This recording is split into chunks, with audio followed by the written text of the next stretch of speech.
तो मेहमान थी दे कैसी ताई बिन जा तू लाशा लटी दे कैसी ताई बिन जा तू लाशा लटी दे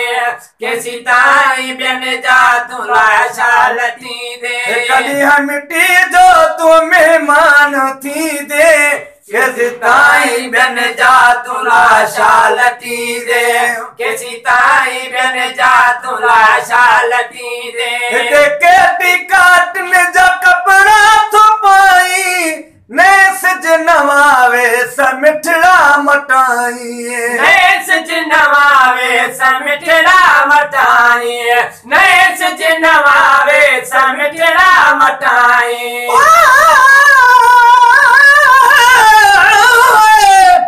सुता उठी जाग निडन कजे तिरिए तो जे साणे भाइयो सो माझा ते जो माग ओ बिट जो घोट लतीफ चे तो जो साणे भाइयो सो माझा ते जो माग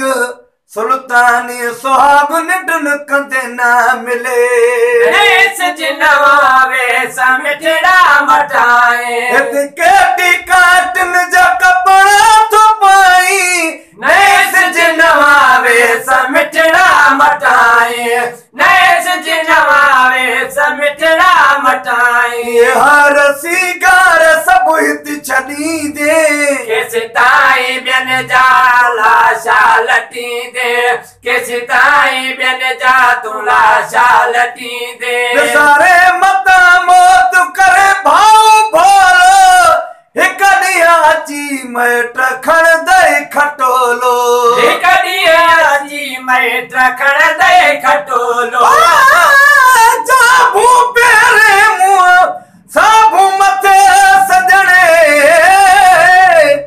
लिंग लटबा धूड़ में उभे ॾिठासूं ॾींहं मिड़ई ॾू उथी लोच लतीफ चए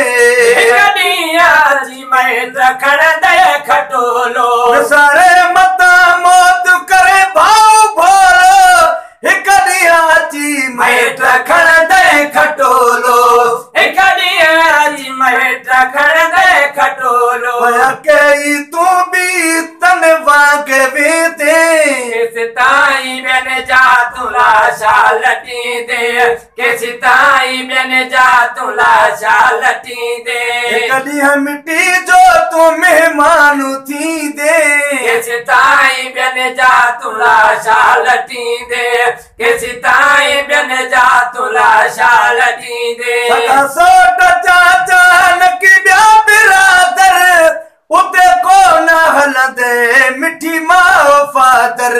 उते को न हल दे मिठी माओ फादर उते को न हल दे मिठी माओ फादर संगती साथी हितड़े चली दे ताई बिन जा तू लाशा लटी दे संगती साथी हितड़े चली दे ताई बिन जा तू लाशा लटी दे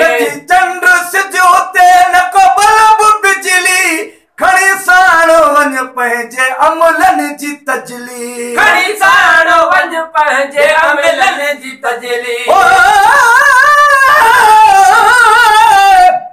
बखर सो विहाए जो पे पुराणो न थिए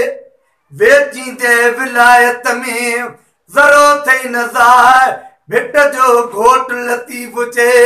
साका हड़ हलाए आगा जे उभइए खड़ी साणो वञ पंहिंजे अमलनि जी तजली नदी चंद्र सिजोते न को बल्ब बिजली खड़ी साण वञ पंहिंजे अमलनि जी तजली खड़ी साण वञ पंहिंजे अमलनि जी तजली कुझु न वरद खड़ी रत बिरुव दे कैसे ताई बिन जा तू लाशा लटी दे कैसे ताई बिन जा तू लाशा लटी दे समर साण खड़ोए सिखो कर तैयारी न रहो पल बिगाफिल आज जला शारी आज जला शारी समर साण खड़ोए सिखो कर तैयारी गाफिल आज जलशारी नलावल बेगाफिल आज जलशारी नहीं कब्र में फिर तू भी पवंदे किसी ताई बिन जा तुला शालटी दे नहीं कब्र में फिर तू भी पवंदे किसी ताई बिन जा तुला शालटी दे कदी है मिट्टी जो तू मेहमान थी दे किसी ताई बिन जा तुला शालटी दे कैसे ताई बन जा तुला